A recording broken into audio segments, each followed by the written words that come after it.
What's up, my YouTube friends?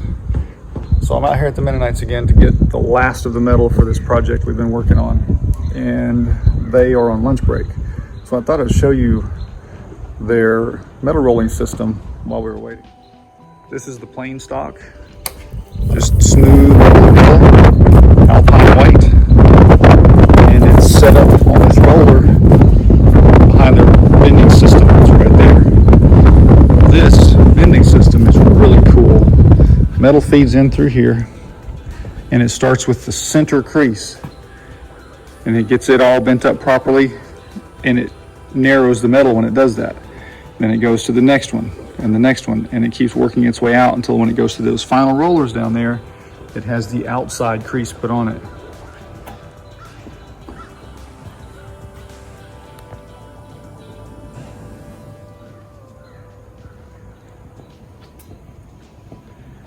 Once it makes it down here to this end, it comes out onto this table right here.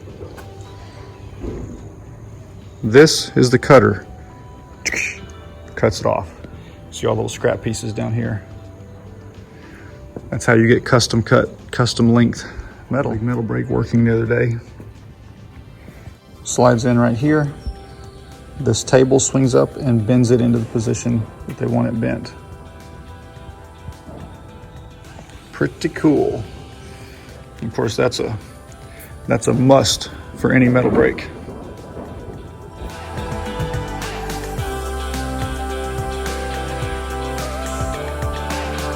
All right, so we are back today, and my goal today is to finish this across the bottom. I've got the pieces of metal cut, just got to fit them in place. I've got to rip the one long piece we picked up out at the Mennonites this morning to go up that end right there. What a shame too, because I only need about 6 inches off of that 3-foot wide piece. I've got the pieces now to put the roof metal on that, and to put the, I don't know, ceiling metal, whatever you want to call it, on the bottom of it, to trim that out and make it look really nice. Then we're going to put the rake trim all the way up this end, cut and fit all this. Then I've got the metal to go all the way across there. I've got to nail the fascia board on first, but then I've got the metal to trim all of that out nicely. Add the rake trim on the other end, and then we'll pull string full length so I get nice straight lines for my screws, because I just have enough screws up there to hold it in place. I want it to look really neat. I can't stand a wavy line with the screws. It has to be visually, aesthetically pleasing when you look at it, and crooked screw lines are not visually pleasing. So I got a full day. It doesn't look like much, but it actually is quite a bit. Now, there's one more thing. As you can see, I'm on the courthouse square. There's our old courthouse. It's now moved to an administrative complex, but this is the square.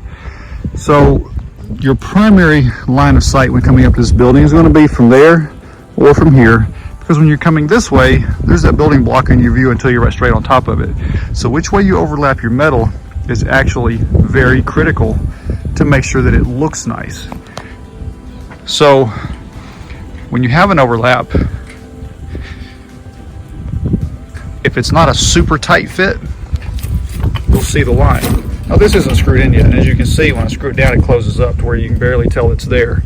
However, in the event that it's not a perfect fit, you want your overlap to be hidden around behind. So when you're driving in, when you're pulling up, you're going to be looking at it from this angle or straight on.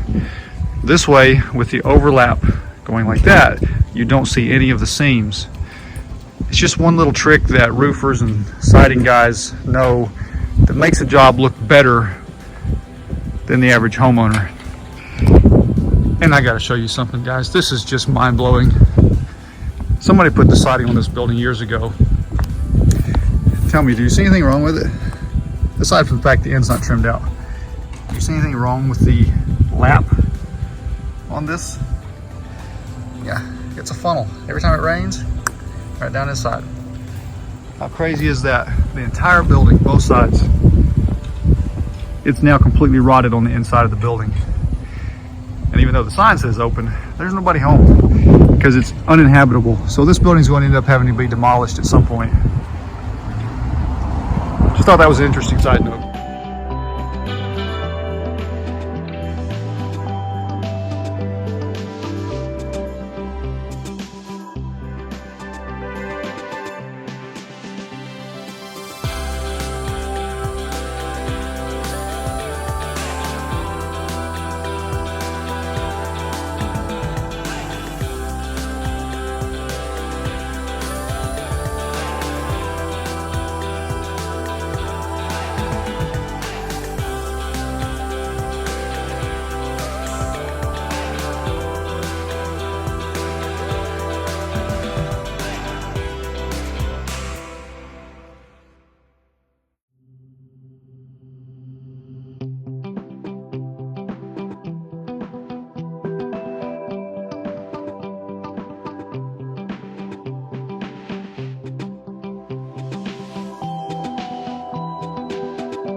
That's how you box these in. Quick and easy.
All right, what we've just installed on the end of the building right there is what's known as rake trim.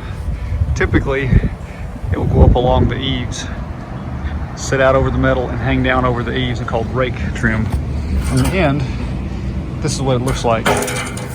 It has this offset right here that's about 3/4 inch, which is about the same thickness as the ribs on the metal, so that as it comes across the rib, it will set all the way down on the flat spot. And look at there. I bloodied my finger up. Nice and sharp. Now, some places that make this trim will make both sides the same.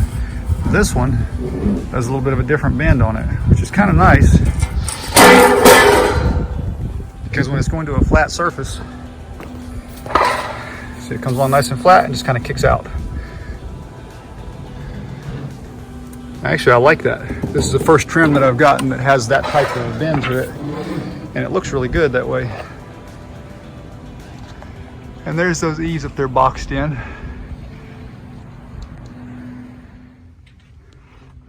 You can see what we've done here.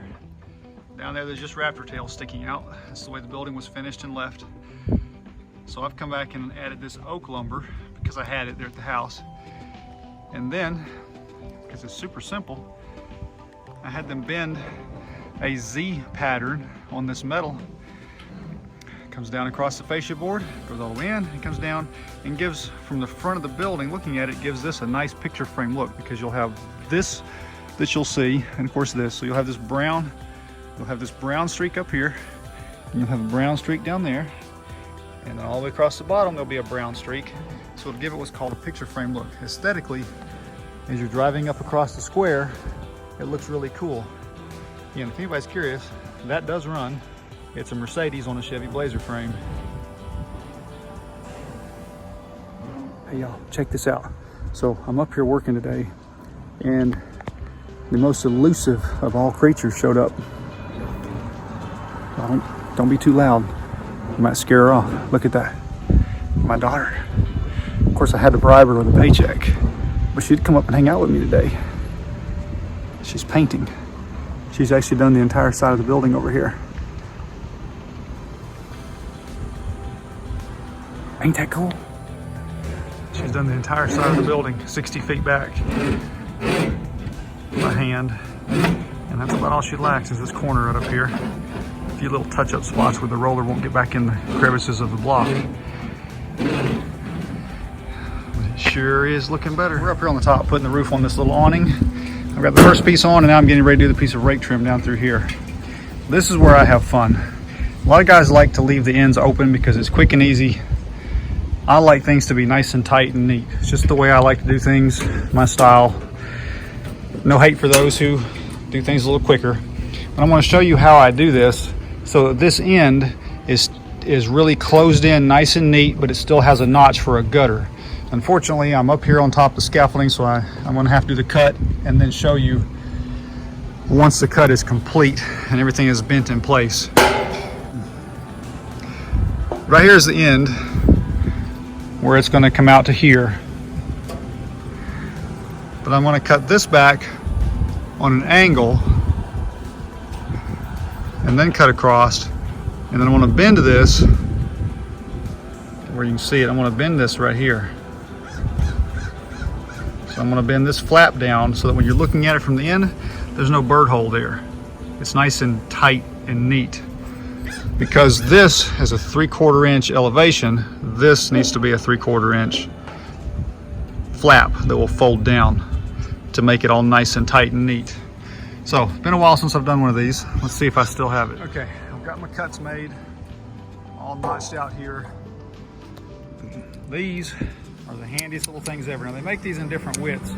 This happens to be a 3-inch, and it's the only one that I have left out of my tools. You can bend from the end like this, which is what I'm about to do. You can also bend like this, which gives you a little bit wider stance.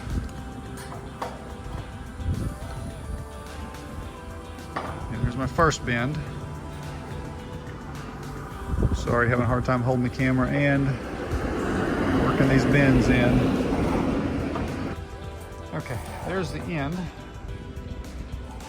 Okay, well, I actually sit on the roof this way. Okay, here's what I was talking about. This is a gutter notch. The gutter sits right here. When you're looking at it from the end, it's nice and tight. You don't see a big dark hole. Visually, it looks nice. See that? Now this will pull back once I put some screws up through there. This will be hidden by gutter because the gutter will come out 1/4 inch or so past this point. So you won't actually be able to see this. So you don't have to worry about doing any sort of bending right there. But that gives it a nice, tight, clean look. Just the way I like it. Right, wrong, or indifferent. I just didn't like that big open gap that was right there because at the moment, the owner has no intention of putting gutters on, which is gonna leave that wide open. So I just notched this back a little farther, put a bend in that, folded it back and closed it in. I don't like the screw there, but looking at it from the end, doesn't that look so much better than that big gap that was there? I've got the screws up through there now, one on the top of each ridge. It'd be nice to have some sort of a little brown piece of trim along there, but it'll be okay the way it is. There's no big gaps. Everything's nice and tight, clean and neat. I like it for being a bit rusty.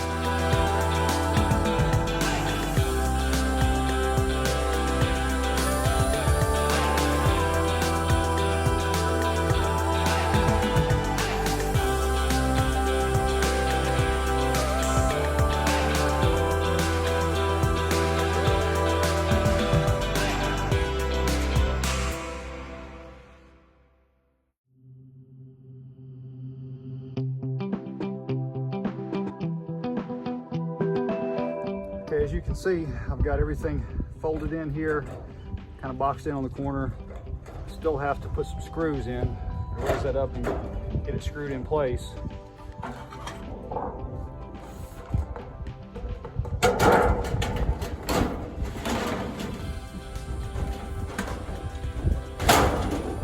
But that is how it's going to look.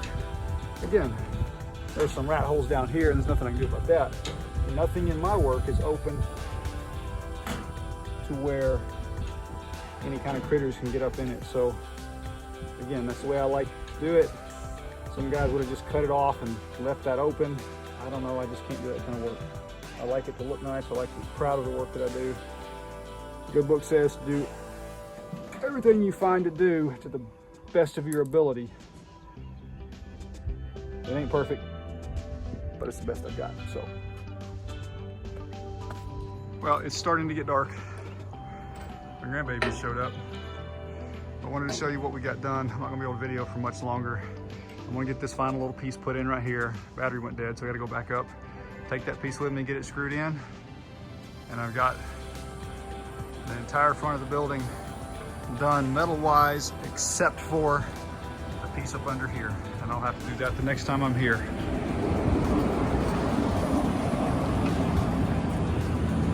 But as you can see, looks like a different building. And as soon as the sign is done, we'll rehang it right there. My daughter Charity is repainting it, so it'll be nice and fresh. The entire building will look basically brand new. My older daughter Nicole is finishing up the last little bit of painting up there on the top corner. She's finishing up the last little bit right there. You can see the shade of white. But look at that compared to the first videos that we did. Okay guys, this is a good example of the old sign versus the new. So this has been repainted, first coat. This is the old paint. Look real close how cracked it is. Old versus new. She's using her mom's kitchen. This side has been completed. So hopefully she'll get this side done by the time we're finished up with everything else. We'll be able to get it home.